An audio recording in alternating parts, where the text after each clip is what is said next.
Hey, everybody. What a crazy few days. Oh my God. So, if you did not tune in to my last live stream, then you didn't see what happened with Mayor Parry. But I'm going to show you. It's okay because there's an update to it. Oh my God. Okay, so the mayor apparently called and spoke to a pastor. I think, pretty sure it was Pastor Lane in Michigan City, where they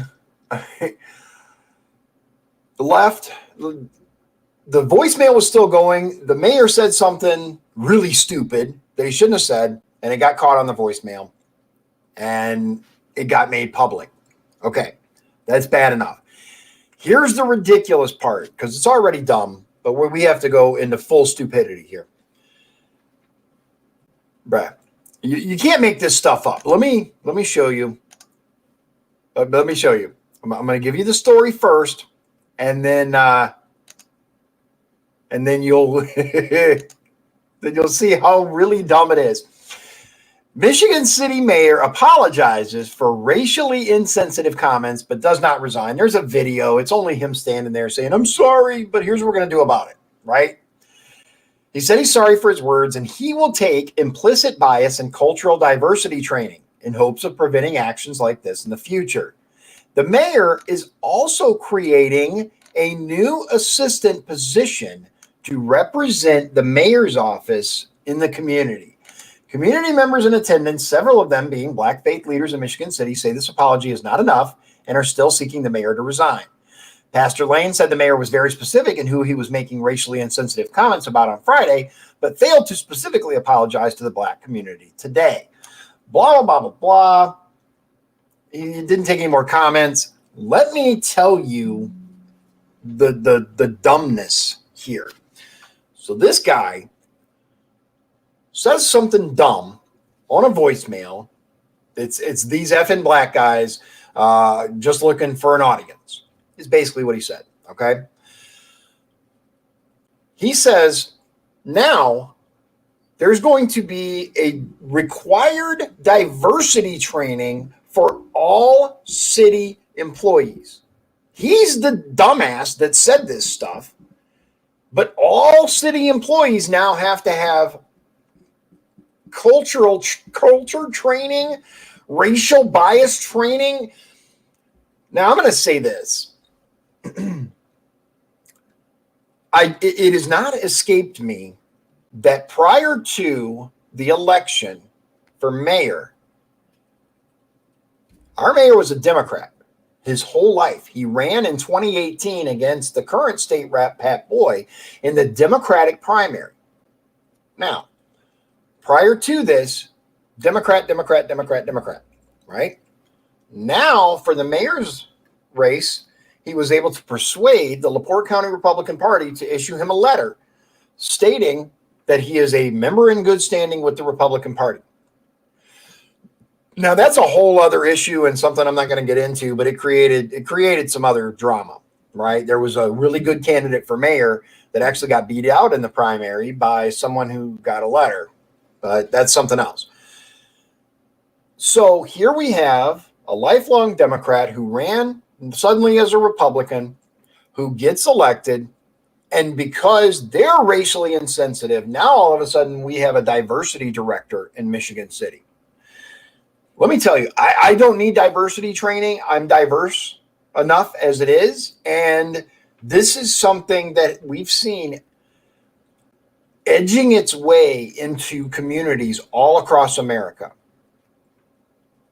Either you know how to get along with people of different races or you don't. You either know how to talk to people or you don't. Having a position to teach you to be less racist is ridiculous. Speaking of racist, I want to share something with you that I just saw before I went live. Hey, Walter, good to see you, man. Jack, thanks for joining me. Let me show you this. This is just sick. It's just sick. And the reason that they say this happened is even dumber. Let me show you what I'm talking about here. Boom.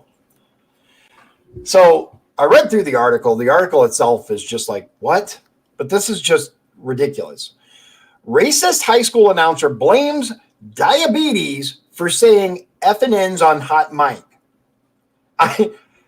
You can't make this stuff up. I've never seen racism blamed on blood sugar, but here we are. During the NFHS network stream of a game between Norman High and Midwest City that was covering the Class 6A, blah, blah, blah. It was a game. A hot mic caught a commenter being a disgusting human being and launching into a racist rant during the national anthem. Quote, they're kneeling. F and N's, I hope Norman gets their ass kicked. F them, I hope they lose. Come on, Midwest City, they're going to kneel like that? Hell no. The announcer can be heard saying.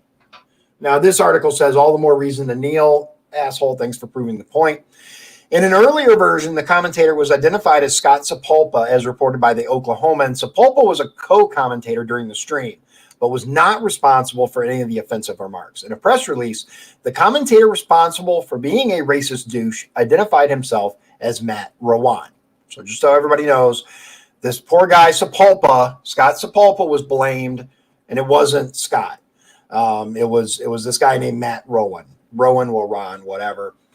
As if going on a hate-filled diatribe against children wasn't enough, Rowan doubled down by insinuating he couldn't possibly be racist because he's a Christian and has a family, and that the only logical reason he could think that he might say such vile things is because he needed some insulin.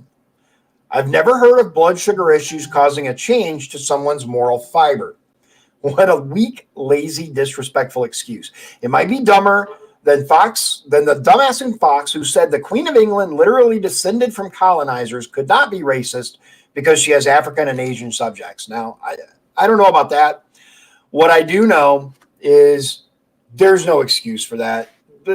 And to blame it on diabetes, my grandfather had diabetes, my mom had diabetes, low blood sugar did not cause them to suddenly become racist. It's ridiculous and it's just stupid. Jackie, good to see you. I'm good. How are you holding up? So there's a couple more that I want to share with you real quick. Update for the beard guys, right? So Donovan, as you know, if you've been with me for a little while, the beard's a relatively new thing. I had the mustache and goatee for a while, but Donovan begged me to grow a beard, Donovan being my son. He's like, Dad, please, blah, blah, blah, blah. So he came in here today, and we were talking about beards, and I forgot exactly how we got on the subject, but he asked me, are there there's something about moisture in the skin and beards. So I actually pulled up a thing for him that I discovered. There it is. I share this with you. Bacteria fighting beards: how facial hair could help tackle antibiotic resistance. And it's a good article. You can find this by going to your favorite search engine and typing good bacteria in beards. But name of the article. It's from Medical News Today, and here's a summary. They found that beards actually produce a number of antibiotics. Let's see here. Where is the particular part? Fast facts about beards. Beards grow an average of 5.5 inches each year. A man with a beard has an average of 30,000 whiskers on his face. And if a man never shaved, his beard would reach an average of 27.5 feet long. 27 and a half feet long. That's a heck of a beard right there. Here's the cool part. They found that those with facial hair were less likely to be colonized with methicillin-resistant Staph aureus, or MRSA, a bacterial species resistant to most antibiotics. Well, I'm sure you guys know what MRSA is. It seems that beards could actually be a key player in the fight against antibiotic resistance. Beard bacteria killed form of drug-resistant E. coli. So I just wanted to share that with you real quick. He's like, see, me making you grow a beard, not making, but asking you to grow a beard is actually good for your health. See? And it was hard to argue with that because there are a lot of health benefits to beards. My thing's shaking a little bit. So I decided today, I'm like, yeah, I'm gonna have this beard for a while. It looks like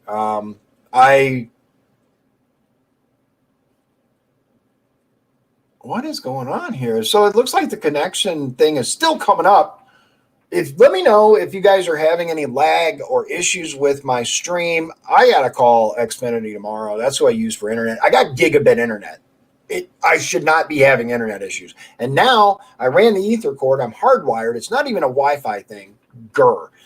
I got to call them tomorrow and get a technician out here because I've gone through everything on my end. I got a new router from them. I got a direct connection.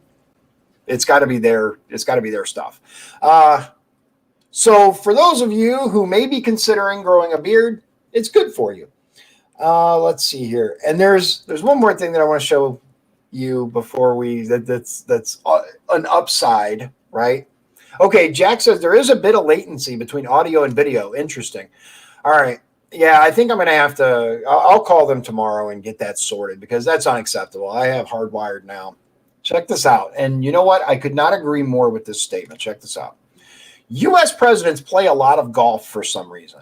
I really don't get it. Here you are, the commander-in-chief of the armed forces, wasting time on a golf course when you could literally go to any military installation and spend hours putting thousands of free rounds downrange through dozens of various weapons and weapon systems that you will never have to clean. But no, let's go golfing instead. You can go golfing anywhere. Anybody can golf. Can you imagine like being Jackie said I should stop waxing. I mean, that is one way. Everybody apparently can have hair nowadays. You know, you can be man, woman, beast, whatever you like. I identify as an Apache attack helicopter. That would have been a lot funnier if I hadn't stumbled through it. It's the reality these days. Anybody can be anything, right? We had a discussion the other day, Donovan and I, and we basically concluded that science is king unless science doesn't agree with you. In which case, then you shouldn't listen to the science because it's irrelevant, right? When it comes to, or you go back and you edit the scientists who have said things. Look at Bill Nye. Remember Bill Nye, the science guy? I got to say, they went back and they removed the episode or episodes where he talked about chromosomes and how X and Y equal male and female. Yeah, gone. Absolutely gone. Can't say that because the science doesn't agree with you. You're not allowed to not agree. I think, back to this, I think it would be absolutely amazing being president for that reason. Other things aside, yeah, it'd be awesome to be president, let's be honest. But that's what I would do. To hell with golfing. Anybody, you can go golfing anytime. You're the president. You're the commander-in-chief. Dude, let's check out some tanks. Let's check out some rocket launchers, the MLRS, Apaches. That's what I want to do. Take me up in an Apache, dude. Like, oh my God, all the cool things you would be able to do as president. And all these old men, the only thing they seem to want to do is go to hang out at Camp David and go golfing. Like, really? You could be on a carrier, take a flight in an F-15, all the things you're not allowed to do. Like, as a civilian, right? You're the commander-in-chief. You get all these perks. Why aren't more presidents doing that?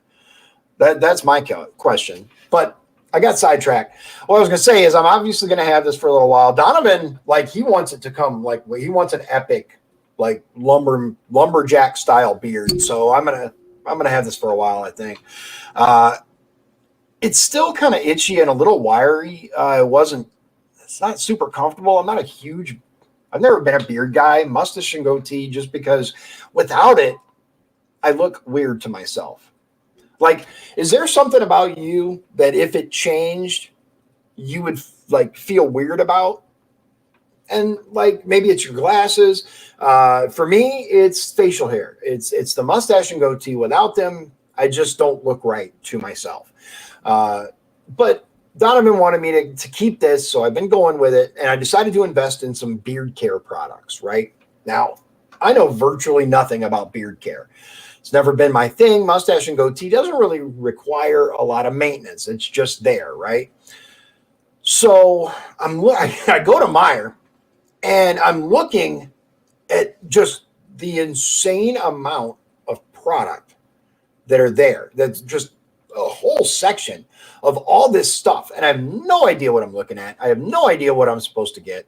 So I'm reading it all, right? I finally picked out a couple of things. I'll let you know how they work. It's not a paid sponsorship or anything like that. I'll let you know for those of you who care. Let me know if you care. I'm going to check it out. I got some like balm. It's basically you like put a nickel size on and you rub it through and it's supposed to make it softer. Now, Donovan and my wife Liz both said it is definitely softer as soon as I put it in there. And then I got some other stuff that's like a wash, but it's like a 2-in-1. So warm water when you're in the shower or whatever, you work it through. Because I assumed, I guess rightly, that facial hair is different than the hair on your head. So you need a different product for it than just shampoo. And that's what it seems to indicate when reading this stuff, because it's like facial hair is different than the hair on your head. I'm like, that's kind of what I thought. So there's all kinds of products. I have no idea what I'm going to end up using. I got a couple of different kinds. We're going to try them and see what works and what doesn't. So making a full circle, let me go back to the beginning of the segment, because I did want to say this. Now, I am not saying that this was intentional. I'm not saying this was some big plan, but I am going to say this. Michigan City, right? Who for many, many years, we haven't had any kind of problems really with race relations. We're a city that gets along pretty well. The different cultures that are here, we have many different cultures. We have lots of minorities. We have a robust culture diversity in Michigan City. It's not really been a problem. How do you make sure that there's a diversity director in a city where there's no real call for it? Now, maybe I'm ascribing way too much intelligence, but how do you make that happen? You take a Democrat, you have him run as a Republican, you get him into office, and then you have him say something that's bad, but not bad enough for people to drag him out. There's some people that'll complain, right? There's a little bit of, but it's not bad enough. It's not like that other guy that I showed you. It's not that kind of thing. It's just an insensitive comment. Okay? Not enough to force resignation, but enough to raise some eyebrows. Then you take and you establish a position, right? Which, might I add, I don't know how much this position is supposed to pay, but it will be paid for by you and me. Well, me, if you don't live in Michigan City. My taxes. Your taxes if you live in Michigan City. The Michigan City taxpayer is going to be the one paying this person for a position that wasn't even necessary. Still not necessary, in my opinion. You think you need diversity training? Then you go pay for a diversity training out of your own pocket with the $80,000 approximately you make a year as being mayor of Michigan City. I'm going to be very clear. I don't dislike Dwayne Parry. I don't really know Mayor Parry. I've met him less than 5 times, maybe 3-4 times. Very, very brief, hello, how are you doing? I don't know him. But to say that the entire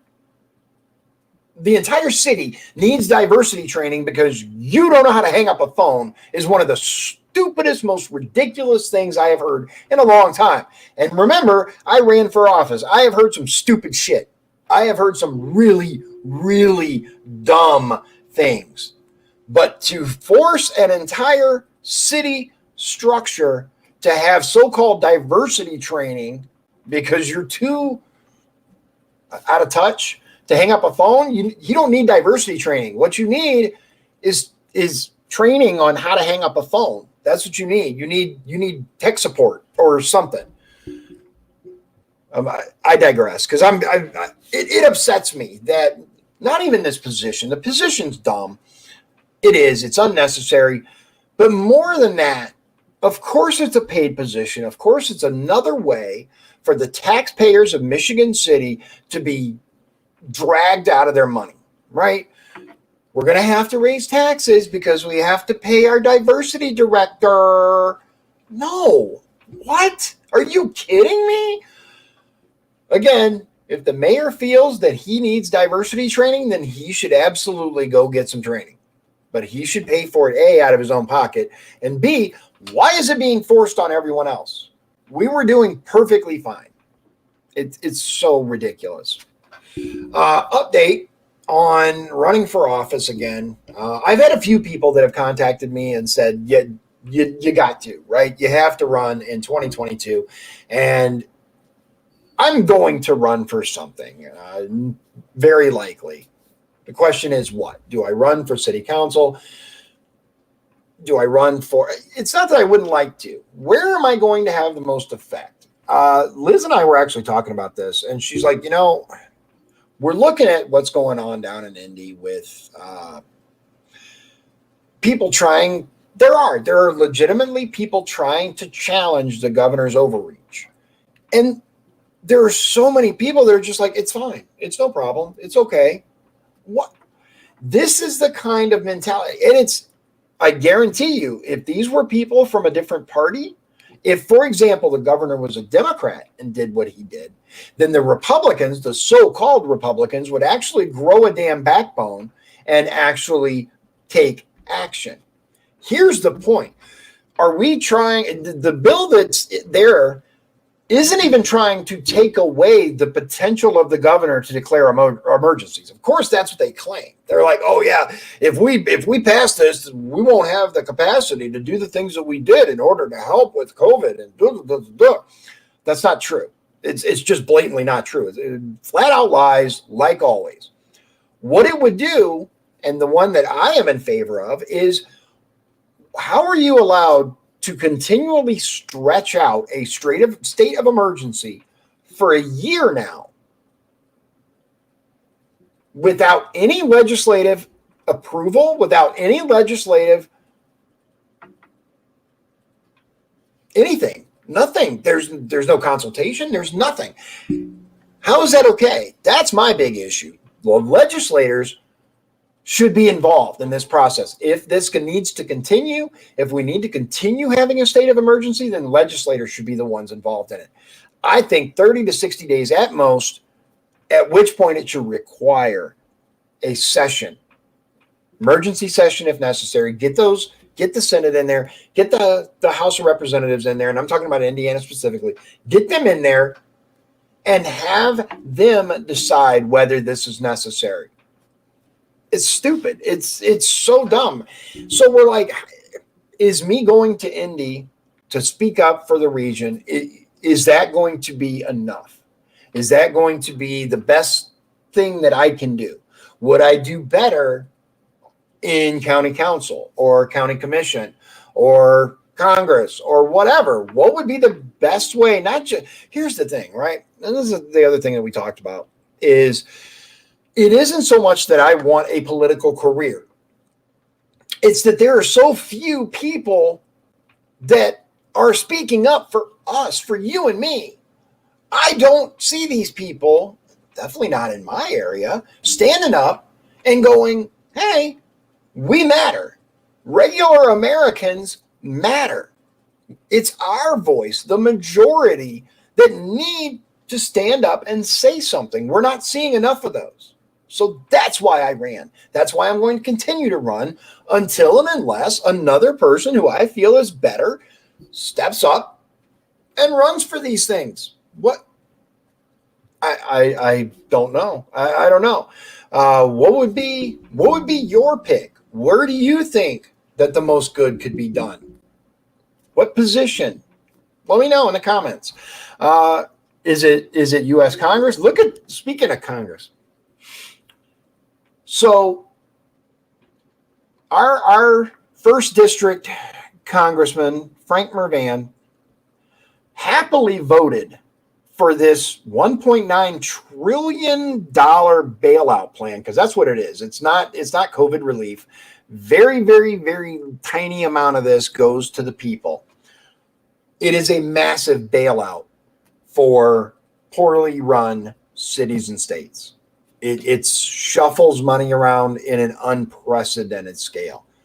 This is what they voted for. This is what the first district wanted.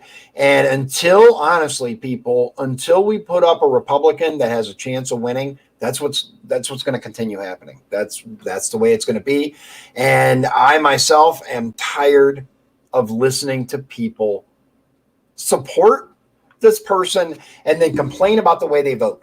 You knew that he was going to fall lockstep in with the Democrats. It's insane. And the way that they push it on you is mind-blowing. I'm gonna stop complaining. I'm gonna give you some interesting stuff coming up. Apparently Porter County has a new head of the Porter County Party. I heard that Austin Bonta got elected to be chairman in Porter County, so that's really good news. I really like Austin. He's a smart guy, well put together. I think he'll do a really good job as the county chairman there. Here in LaPorte County, everyone was replaced. Every single person from top to bottom. Mitch Fikes was the chairman. It is now Alan Stevens. Let's see, vice chair. Oh man, I'm going to mess her name up. Lisa Pierzakowski is the new vice chair. Coral Lawn was the vice chair before. The treasurer is now, I think, is it? Yeah. Rosenbaum, Mike Rosenbaum is the treasurer now. It was Eileen Zona. It is now, yeah. And then who was the, Rosenbaum. And then which one? Oh, secretary. Secretary was Dan, and who is now? It's not Adam Karanka. That's it. Sorry, I had to think for a moment. So it was Dan Granquist as secretary. It is now Adam Karanka. Yeah. So Alan Stevens, Lisa Pierzakowski, Rosenbaum, and I just said it. Anyway, if you want to get involved with the Republican Party, there are several ways that you can do so. You can email, text me, or send me a message. I'll give you the email of the people that you need. Tomorrow morning, we are having the 463 GOP breakfast. It is every month, and it's the second Saturday of the month. It will be at Portofino at the edge of LaPorte there on 39. Everyone's welcome. It's $8 for the breakfast, and come on down. You can join the Breakfast Club personally, especially prior to now. Now, according to Alan Stevens, we're going to start having monthly meetings and actually get things organized here in LaPorte County. Prior to Alan taking over, there were no real meetings. Everything that got done as far as the Republican Party got done at the 463 GOP breakfast. That's where the decisions were made. That's where the networking happened. That's where we met people and had fun and all that stuff. So come on down. Everyone's welcome. Hope to see you there. That's about it. If you want to get involved, but you don't want to go to breakfast, that's fine. Like I said, send me a message and I'll put you in touch with the right people. That's about it. That's where we're at now. Again, diversity, really. That's the stupidity we deal with on an everyday basis now in this country. Apparently, that's where we're at. So thanks for hanging out with me. We're gonna get some interviews going. I'm still trying to line up people, but let me ask you guys this. So real quick, several months ago, I had a email communication with John McAfee, actually his wife, but he, as you know, is a unique individual. He's a trip. At the time that I had the conversation, my channel did not meet the parameters to have him on. There were certain things that they required, right? It had to be free, which I met that, and it had to have been on for a certain amount of time. Well, it has now been on for that amount of time. Would you guys like me to have John McAfee on the show. Now, I'm sure he'll make bail. He just got charged with some. He just got charged with something. I forgot even what it was, but something securities or I don't know something. But I assume he'll make bail, and he video conferencing being what it is. What do you guys think? Yes, no? Let me know in the comments. I'll talk to you all later. God bless you. God bless Indiana. And God bless the United States of America.